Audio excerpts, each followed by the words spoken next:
XRP. Brad would know a thing or two about this, along with Charlie Gasparino. I know nothing. He knows everything. I know nothing. What do you make of what Powell said? He kind of gave it to both sides. What did he say, though? Did he say anything? It's not entirely clear. By the way, I do want to start by just saying that I and the team at Ripple feel so strongly about standing with the people of Ukraine, and I just want to put that out there. Sure. But my comment as I listen to some of the things I hear out of Washington is just I fear that there's a lack of knowledge. There's a lack of information about how crypto really works. And I think it does a disservice to responsible actors like Ripple, who are working with governments, with sanctions.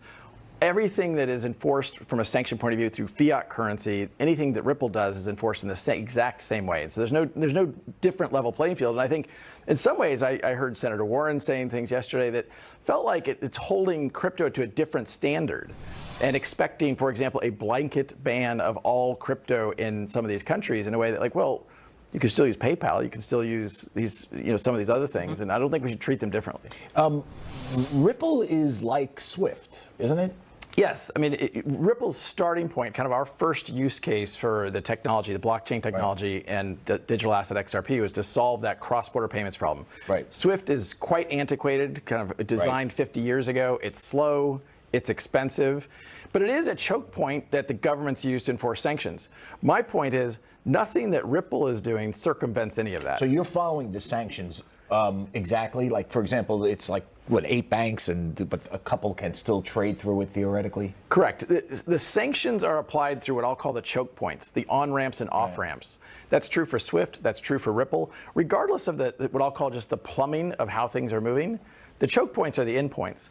So I think, when I step back and look at this, I think there is a lack of knowledge. I think people need to understand that crypto isn't this kind of black box. It's kind of back from when it was known as Silk Road. The industry has come a long way. So an oligarch, or let's just say Vladimir Putin, couldn't finance tanks through Bitcoin. Look, one of the things that people don't realize is there's just not enough liquidity. Yeah.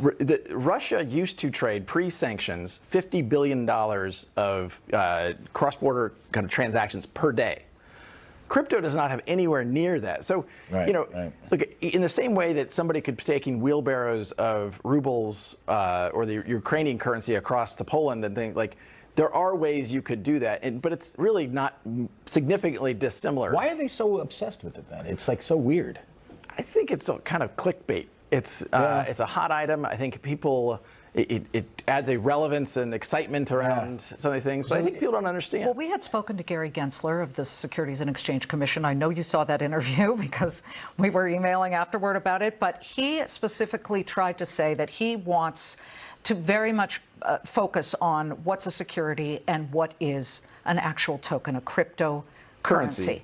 I feel like if that's the case and he's holding you to that standard, at some point he's going to have to go after Ether as well, because Ether and Ethereum are those two very similar paths, just like XRP and Ripple, are they not?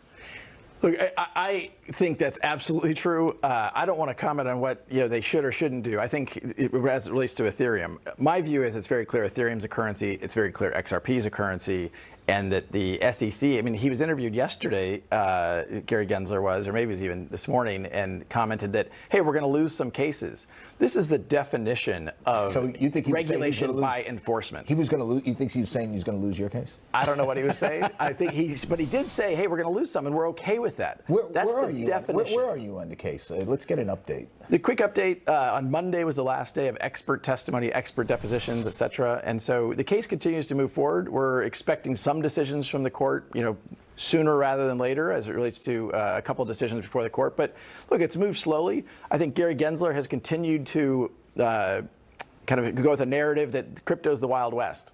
It's not the Wild West. Are there bad actors? Yes, there's bad actors in all parts of... Well, bad actors in money laundering and U.S. dollars. Right. I found it fascinating from reading the documents for all the stuff they said about how bad it was that you did an unregistered securities. They never say anything bad about your platform. Why is that? I mean, because of course, bad. Well, the irony there is, we were in the SEC's offices. I met with Chairman Clayton. I was meeting with commissioners. No one ever once said, hey, we think XRP is a security. And they look backwards and say, now we think it's all a security. That's a hard argument. Please come back. Brad Garlinghouse of Ripple. We are coming right back. Charlie, thanks to you as well.